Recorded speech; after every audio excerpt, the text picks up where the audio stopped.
I've now seen you more than some of my friends, which is awesome. Same. Yeah, You say the same with you.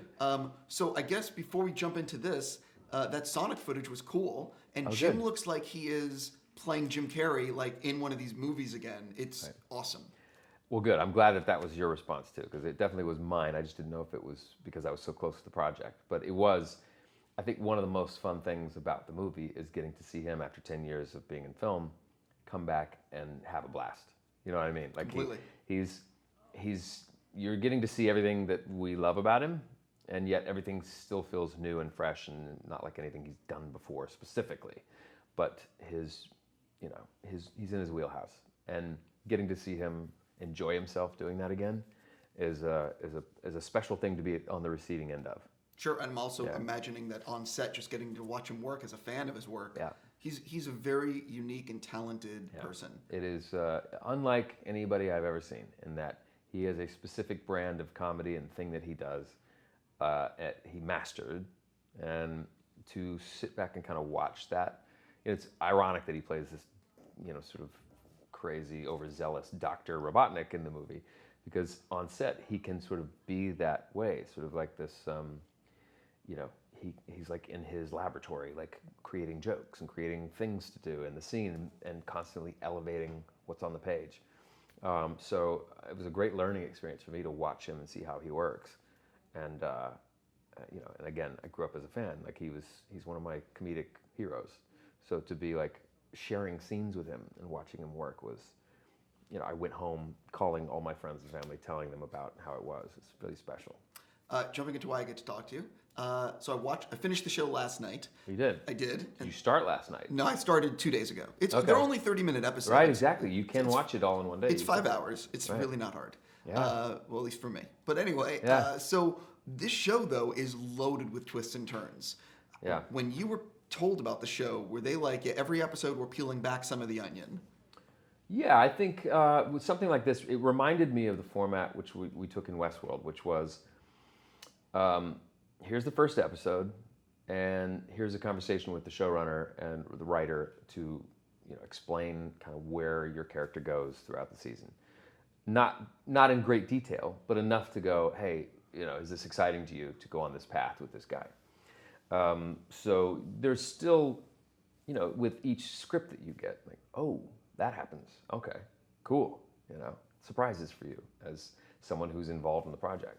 And that's kind of exciting. You don't get that on a film because you get the script beginning to end before you start shooting on a movie, And that might change a little bit here and there along the way, but with a series, you don't really know you don't see everything, every rock overturned, So you really didn't know like where it was all going?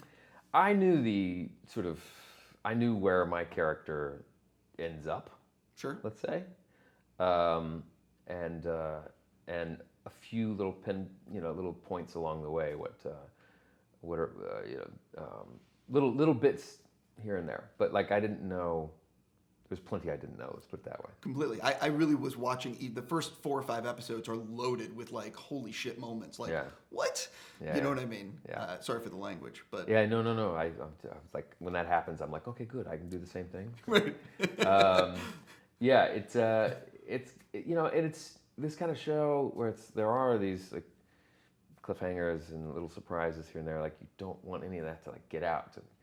I don't know. I think nowadays it's so easy to spread information and be like, spoil things for people. And we haven't spoiled anything yet, but I hope that it keeps. I think the best experience for watching a show like this or a film is to just know nothing, nothing about it. That's the way I watched it. You watch it, you're like, I don't know what to expect. I don't know what the show is about. There's a couple of actors and actresses in the movie that I like. Let's go. I hit play on this knowing I was doing the junket, knowing zero. And I think that helped. It happens on when the Oscars roll around and the big movies come out and I'm late to seeing them all. It affects your experience watching them. Once something gets praise and like it's the greatest movie in the world, it may very well have been had you not heard about that. If you get to discover it yourself, it has a different effect on you. But you watch it later than everyone else, you're like, yeah, it's a good movie. But like 100%. So it's a huge part of it. So I like that we kind of take care of and nurture the experience as more than just sitting down and watching it, like. Completely. My last thing for you, because I'm about out of time, I cannot. What is it like getting a phone call from Quentin or whoever contacted you to say, by the way, he wants you to be in like this massive movie? I mean, it's definitely like a bucket list check for sure. And like, my first response is, do they have the right James? So yeah, that was something that was like, wow, I felt like a dream. And I would have extensive conversations with him and talking about what I was doing and who the guy was, and just sitting back and watching him explain something and to illustrate something with his language. It's like, man, this is a show unto itself.